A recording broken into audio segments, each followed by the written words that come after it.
Hola. Can you hear me? Yes. What was that? I'm coming to you live from Playa del Carmen from my Airbnb kitchen. This will be the first of many videos that we do with Lucy to introduce y'all to my amazing boss and the work that she does, the lifestyle that she has, which I am vicariously living through. It's amazing. And so it's a great opportunity for those who are working remotely, who are thinking about what does it look like to work from a different space outside of what they're in currently to think through. And so with that being said, I will give a little introduction on Lucy and then have her introduce herself as well because she can do it better than anyone else. So Lucy Flores did spend most of her career in the political realm. She made a lot of strides in the Democratic Party, as well as with many Latinas.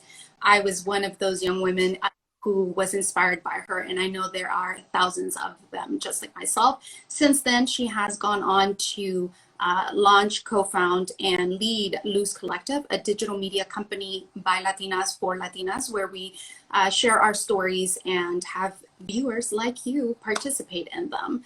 And so we're so excited to launch this series where we get to go inside the life of Lucy Flores as a digital nomad, what that entails, and how you can also participate and do it yourself potentially.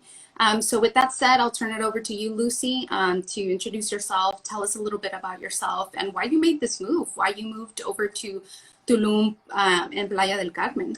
Yeah, for sure. So thank you. That's super sweet. It's like always so weird to hear people talk about me and say those nice things.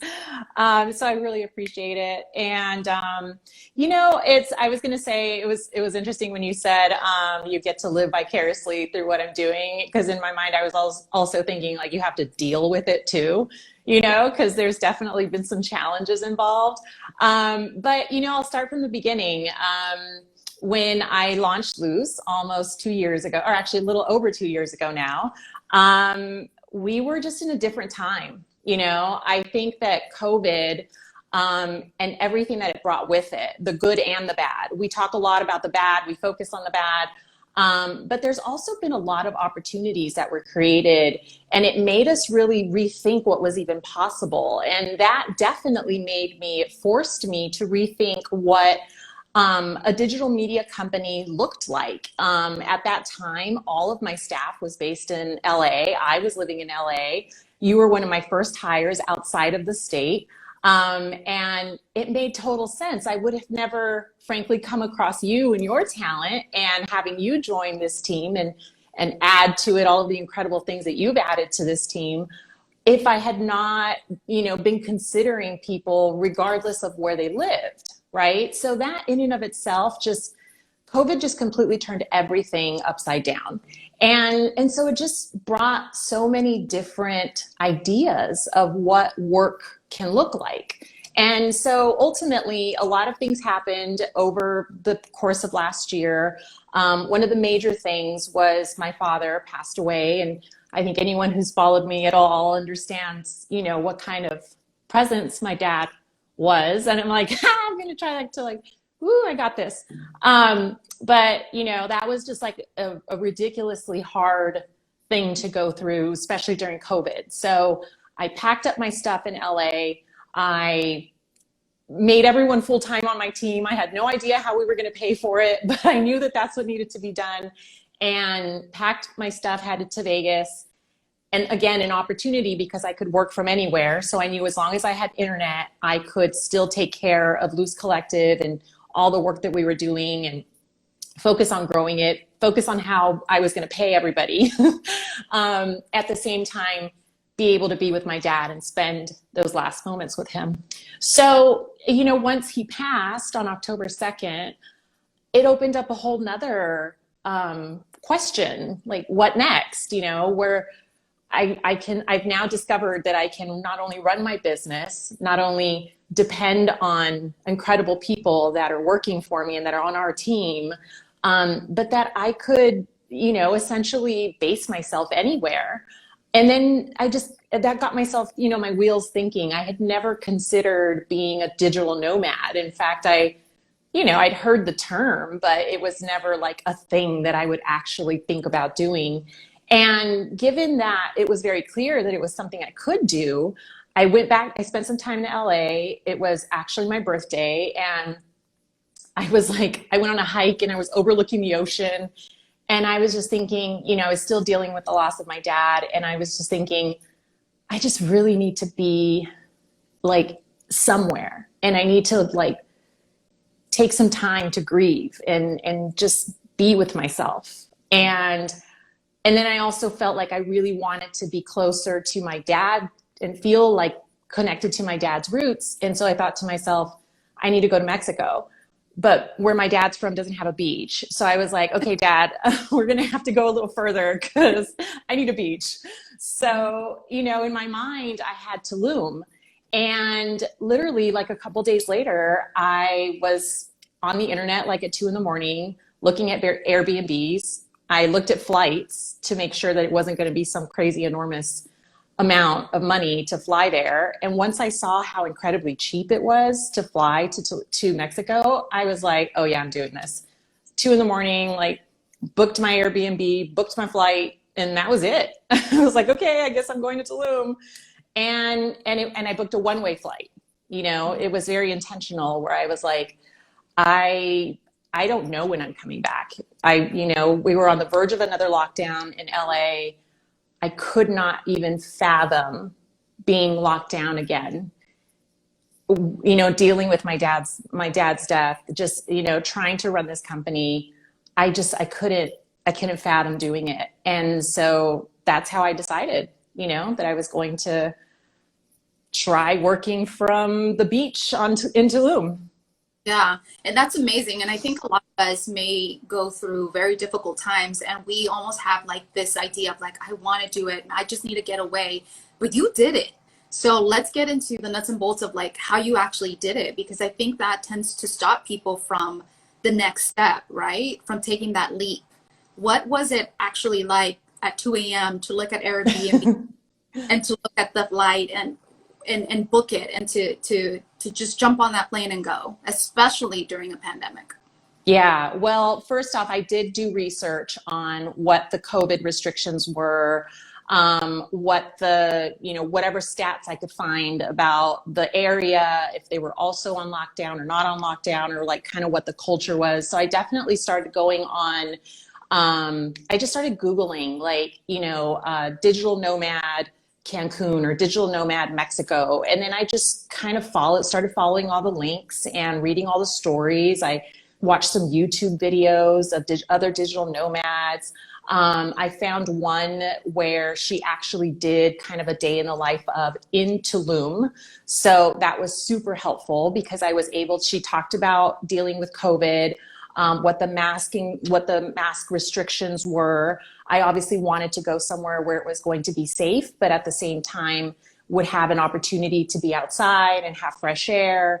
And so, you take all of these little things into consideration and you do some very basic research. And then you just decide, you pull the trigger. And that really is the first step. The first step is making an assessment. First off, will you be able to work? What are your work needs? Is wireless a concern? What is your housing situation going to look like? What's the infrastructure like in the place that you're going to? Some of the reasons why I ended up leaving Tulum is because I didn't have dependable Wi-Fi, for example. The power would go out randomly, and I run a digital media company. So obviously I need to have consistent wireless, but you just make this assessment. And then once you decide, okay, this is something that I can actually do, and the needs that I have to do my work will be met, then you just decide where you're going to go. I noticed somebody said that they moved to Mexico City. I considered Mexico City, but I decided against it because I wanted like a more natural non-city environment, right? I was going from DTLA, Los Angeles, Las Vegas, I was coming from cities and I wanted something entirely opposite. I wanted fresh air, I wanted beach, I wanted ocean. So I knew exactly what I wanted. And once you have those things determined, then you just start looking, you know, and because Airbnb does have heightened cleaning restrictions, like all kinds of different things around COVID, you know, you look for the things that you're going to feel comfortable with. And then you focus on booking something like that. My recommendation, I kind of made a mistake, you know, being a newbie to this. I booked my Airbnb for an entire month in Tulum. I should have booked it for like a week or two, you know, because then you're not stuck in a situation if you don't like it or if something doesn't work out. I knew I wanted to leave Tulum probably about 2.5 weeks in, and I couldn't because I was, you know, stuck in this long-term Airbnb. So that's definitely a mistake I made at the beginning. But yeah, once you figure those things out, it's just a matter of then, you know, making the reservations and doing it. Yeah. And so going back to your comments around you wanting to get away from this city, you know, concrete jungle type of lifestyle that you probably had going on, what has the adjustment been like in Playa del Carmen and the beach and the sun and the rain and all of that? Has it been more difficult? Has it been easier? There's been a lot of things that have been more challenging and some things that have definitely been easier. And I was also, so it's incredible. It's because you never know what you're going to find, right? Like I always tell people, you have to be driven by the thing that feels right to you. And everything will work itself out. You know, you can't allow fear of the unknown to stop you. You have to forward with faith, knowing that the things that you need are going to appear. Like those things will come to you. You obviously have to make the intent, but what you need, the universe will provide. And so I've always really taken an approach, and this was no different. And so started trying to join you know, like Facebook groups that I would find links to from articles that I was reading from blogs and posts that other nomads had already done. I would then Facebook groups and I would just like start to figure out, you know, the local situation was like. And so, you know, wireless power, et cetera. I went to Tulum knowing that those were somewhat issues. But again, like I said, mistake of deciding to be there for an entire, or like booking for an entire month instead of doing it for a little bit of time, you know, to try it out. But that being said, the other reason I came to Playa, outside of just infrastructure and some of the challenges that I had with just accessing reliable wireless, reliable power, was that community is much bigger here in Playa del Carmen than it is in Tulum, right? Tulum is just like such a very different vibe. And it's not my vibe, at least not what I'm doing now, you know, like running my company, in network and in community minded people, you know, people who are also reading remotely or doing whatever they're doing. But there's a much, much bigger community of those folks here in Playa del Carmen.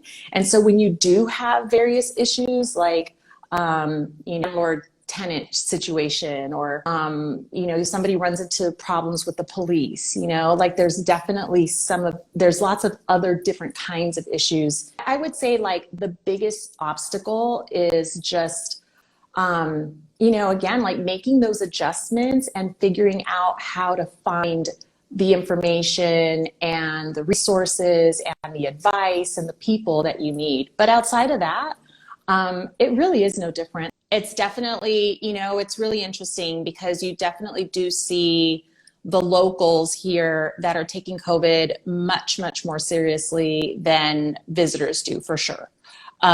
Which is, you know, like super upsetting, because if you're going to be going into another country, then you need to respect the people that live in that country. And so I spend a lot of time home, you know, or I spend a lot of time in just outdoors places, or, you know, the nomads that I meet, we'll hang out, but it's socially distanced. I've been working out a lot outdoors. I started running again. So, you know, it really is, just because you're in another country doesn't mean that your COVID behaviors should stop, right? Like I definitely do have a concern of getting sick here, but to be honest, I could pay in cash for healthcare here, and it would still be cheaper than what I end up paying out of pocket for American healthcare.